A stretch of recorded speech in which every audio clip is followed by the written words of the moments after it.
Referrals. It's the number one tactic I think used and the number one source of leads and customers in most small businesses. And I'm sure that you fall into that category. So we want to talk about today. We talk about things that are working. Let's keep doing more of them. So referrals work, but do we really have a formal program around them to leverage that opportunity and to get more referrals? And that's what we're going to talk about now. So we're doing all this, of course, to generate what we call leads, but I think it's important to back up and really understand what a suspect, a prospect, and a lead is, at least in my mind. A suspect is a mailing list. It's some kind of list that you have of people that are in the industries in which you want to call into or talk to, or demographics if you're a consumer to consumer business. But basically, it's just a list of suspects. We've got to go into that list. We've got to communicate with those people and see who raises their hand, who has the pains and fears and wants and needs of the people within within the group of suspects that raise their hand and want to have a conversation. Those are prospects. Prospects then become leads, qualified leads, once we've nurtured, once we've had conversations with them, and they're to the point where they're ready to make a decision. That's what I call a qualified lead. So it's important to understand that we've got a large amount of suspects out there. We've got to narrow down to prospects that are ideal prospects that share the profile of our ideal customers, and then take those people and nurture them to where they become qualified leads, people ready to make decisions. First, the start of a good, focused, relevant referral program is an NPS survey, Net Promoter Score.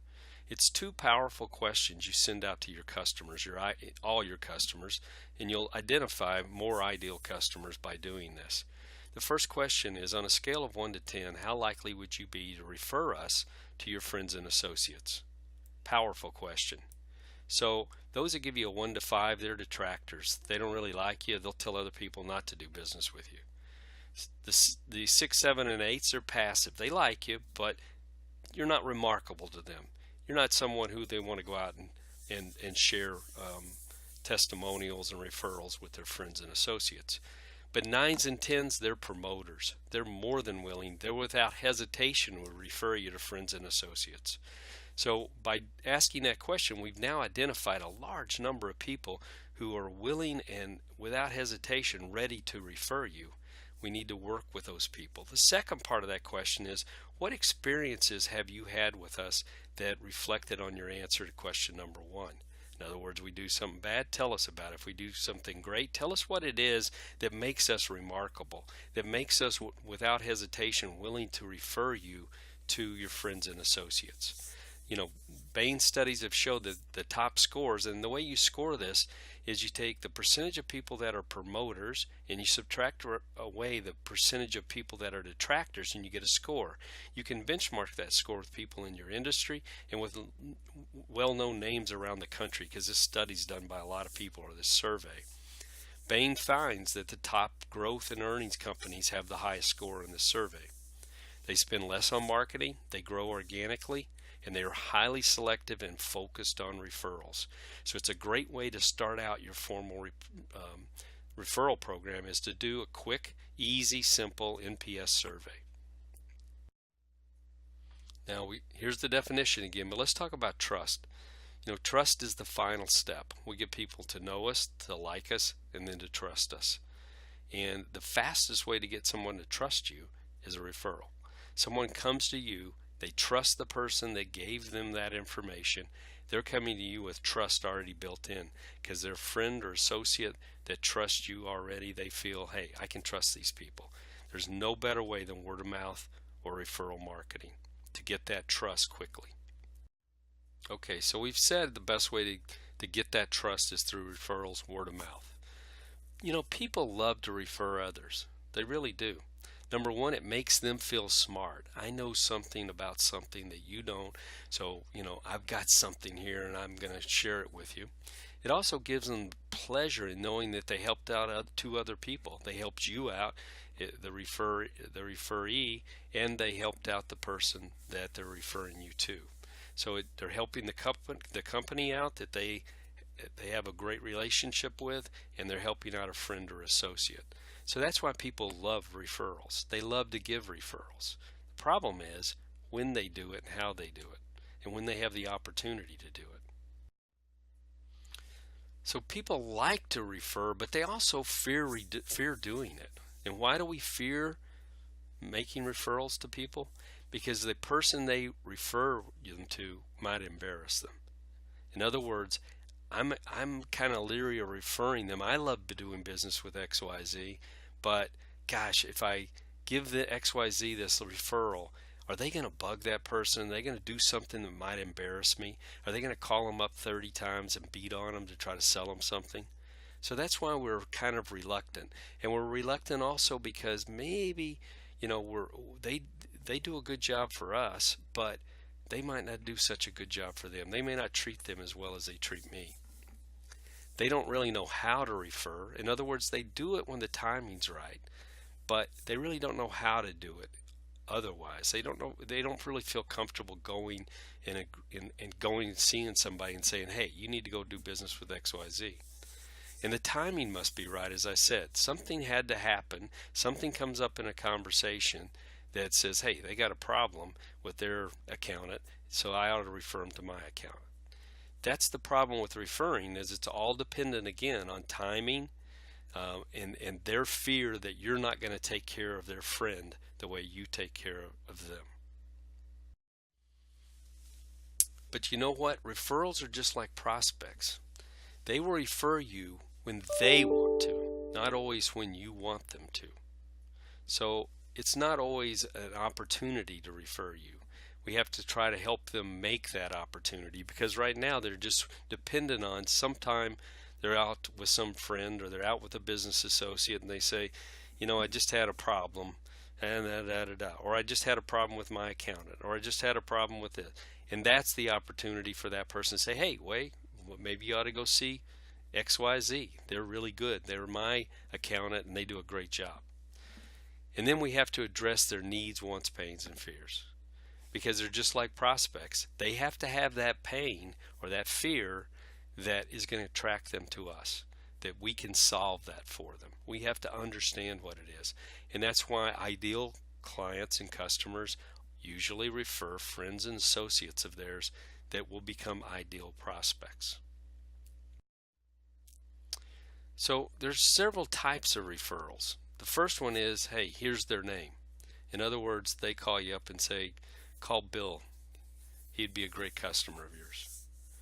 Second is, I've talked to them and they will call you. That's the second best, or the third best.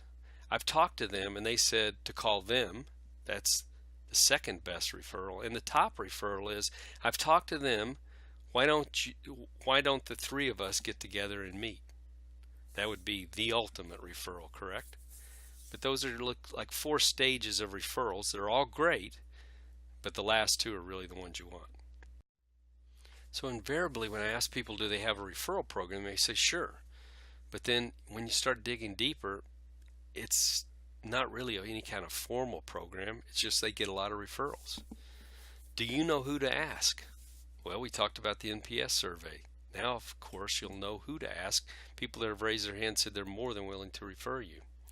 Do they know what to do? Who you're looking for and what key phrases to look for? We've got to educate our customers, our ideal customers, so that they know what to do, they know what we're looking for, and they know some key phrases that might come up and trigger them to make that referral. What do they fear? In other words, again, back to that fear factor, that they're a little afraid to refer you because they're don't really understand what you're going to do next. Are you going to browbeat them? Are you going to stick a salesman on them? What are you going to do to their friend that they're referring? We've got to let people know that. Do they have something of value to offer from you? In other words, do they have something that could make this a proactive thing? Something they could walk and see a friend at lunch, or say something and say, hey, I'm a great customer of XYZ, and here's a little something from them that they'd like you to take advantage of. What do they get out of it? In other words, what does your ideal customer get out of referring you? We don't want to buy these referrals, but is there something in it for them? And do they know what happened? Do we follow up? Do we let them know when we get a referral? Thank them and let them know what happened. Bob did do business with us. Bob asked for a quote. Bob and I met and we had a good conversation. That kind of follow-up is critical, as we'll see in a minute. So what is a formal referral process? We've already talked about how powerful it is, and I just asked those questions about your referral program, and hopefully we found there's a lot of areas lacking in it to make it more powerful and leverage it. So my feeling is a formal referral process needs to be people that like to refer you, i.e. the NPS survey. We've asked and we found people that really want to refer us. Now we can start working with those people. They must trust you, and they must trust that you won't embarrass them. So we have to educate them and tell them exactly what we're going to do once we get a referral, so they'll know and be able to trust that we're not going to embarrass them in some way. Must be shown an easy process to perform and have something of value to offer. They must understand who we're looking for and provide them some kind of service, some kind of something that they can give to their friend as part of this referral process, so that everybody gets value out of this and gets a win. You must keep them in the loop, and we're going to talk about that a lot. But people want to know. That is what they get out of it. You know, you can pay people for referrals, and that's a bad thing, in my opinion, to do. Don't offer them $15 or a cup of coffee or whatever for a referral. That's just buying referrals, and a lot of people don't like that. So we've got to work with the people that are willing to refer us, give them something of value to give to their friends and associates that will make that referral more proactive and make them feel like, hey, they're helping everybody out. The goal, every time a referee sees a referrer, they thank them and repeat it. Just repeat it over and over and over again. That's what we want. That is what the referrer gets out of this, is that every time they see that referee, they say, hey, thank you very much for referring Rick to me.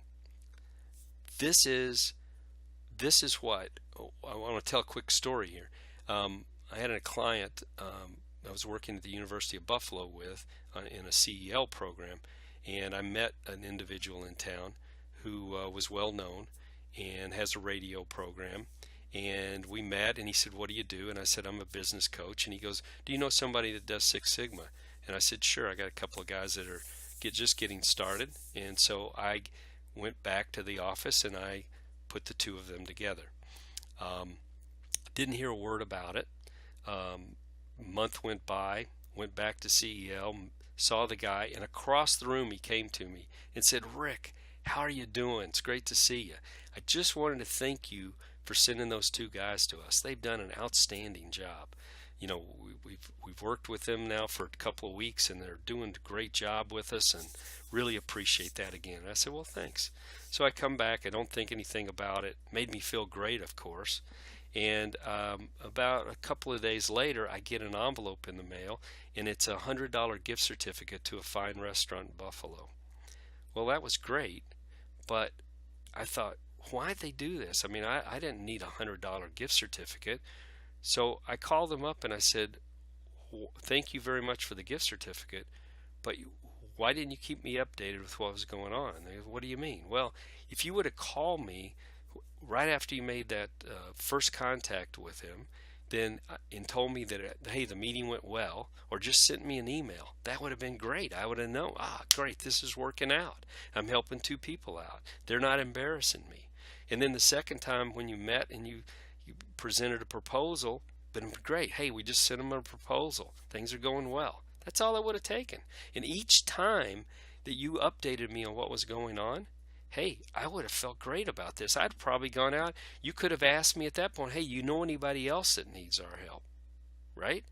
Great opportunities to ask again, or do you know anybody else that could use us? Because I'm on a high. I made a referral. I've helped two people out, and the people I referred him to are doing a great job and not embarrassing me. In fact, making me look rememberable, right? Remarkable, in that guy remembered me and came across the room and thanked me. That's all I needed. I didn't need a $100 gift certificate to a fine restaurant. So that's the key, and I think there's a big moral in that story. So the 8 steps to success: NPS survey. Find out who your promoters are.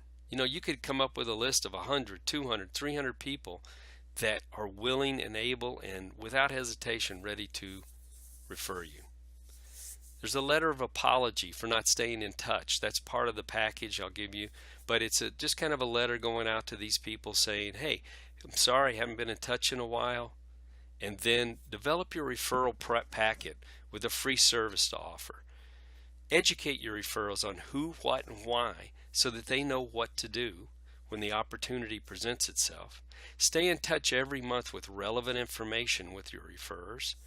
Build and promote a referral club where you put people's name in the hat, everybody that refers you. You send it out to all the people that are on your list of promoters, and you say, hey, we just got 3 more referrals. Thank you. Your name goes into the hat. Boom. At the end of the year, we're going to have or the end of the quarter, we're going to have a drawing. Keep all referrals in the loop and request for more. In other words, always be keeping them in the loop like the story I told you, and request more referrals. Ask them at that point, because you're on a high. They're feeling good. You're feeling good. Who else can you think of out there? And staying in touch with them through this newsletter concept, the referral club concept, keeps it on their mind all the time. Once a week, once a month, and probably once a week's too much, but once a month, what's going on? What's new? You're in the referral program. Here's what's happening. Here's how many referrals we've got. Here's how the pot's building. Those kind of things. Just always keeping them, nurturing those referrals with all your list of promoters. So what should be in this referral packet? Of course, I said a referral letter that kind of apologizes for not being in touch with them for a while. But then following up on your survey and talking about why referrals, and that they're the highest compliment anyone can pay a business, and we appreciate their response to the survey and to helping us out. And what you will do and what you won't do. In other words, we will do the following if you provide a referral to us. We will not do the following. We will not call them. We will not bug them. We will da-da-da. Whatever you will do and won't do, so it's very clear that they won't be embarrassed and that they shouldn't fear making a referral to you. Something they can offer free from you to make it easy to approach someone. So something of value that you do as a company that you could just offer as a token of appreciation, and to get someone to come in and redeem that coupon, redeem that service, take advantage of that service, so that number one, the person making the referral feels like they're adding something of value and it's more proactive. I could go out and approach my friends and associates with this program because I'm going to offer them something of value. And then something of value to that person that they can take advantage of and start having a conversation with you. Marketing piece with the value proposition. In other words, they need to understand your value proposition and what the pains and fears that you're looking for, that people have, that you're looking for, that will become ideal prospects. What they get in appreciation. And again, I don't believe that's the number one thing, and I think it should be at the very bottom, and it shouldn't be something really big. It should be something that's valuable and something that shows your appreciation. But the most important thing, I believe, is that you follow up and keep them in the loop on each referral and what's going on at each stage. That each time is a thank you. That each time makes me feel good. That's what I get out of referral. That's why I make a referral.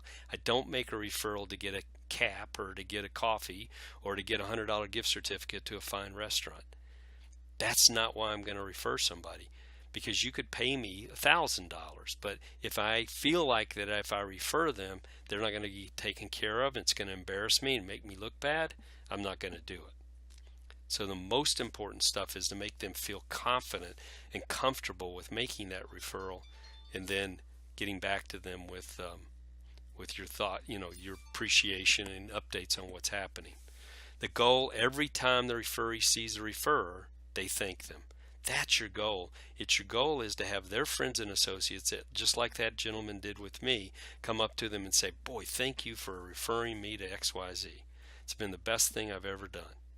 That's the goal of a great referral program. So asking. You can have almost anything in life if you're willing to ask 1,000 people for it. Byron Katie. But make it a request, not a demand.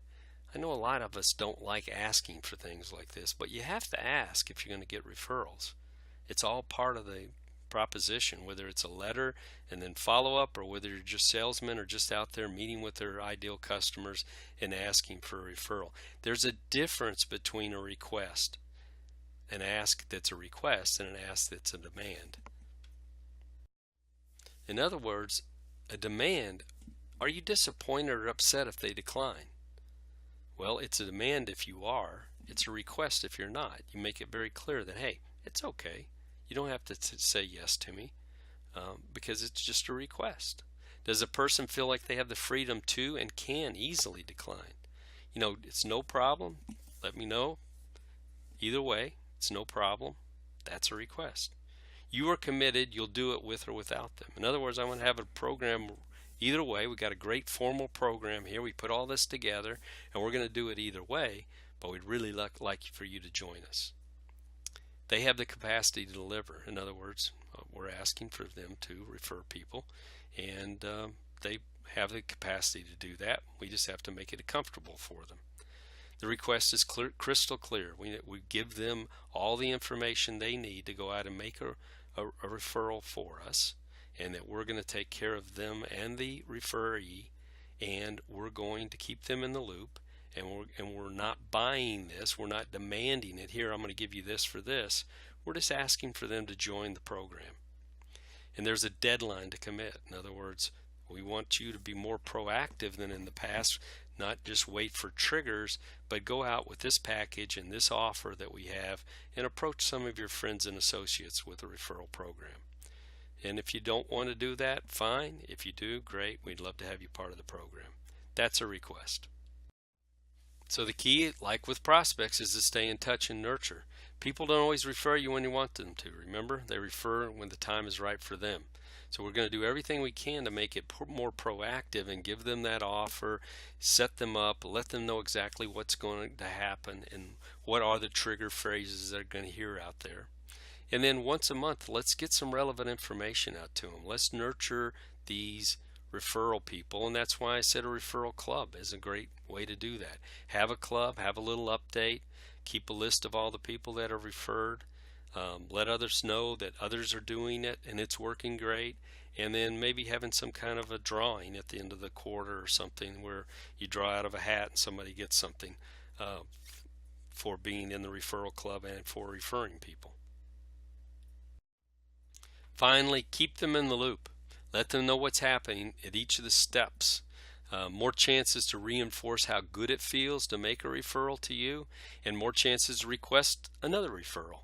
So that is the payment. That is what people get out of doing referrals, is that feeling every time that, hey, this is working, that my friend is getting treated extremely well by my company, this company, and I help the company out, I help the friend out, thus that helps me out, makes me feel good.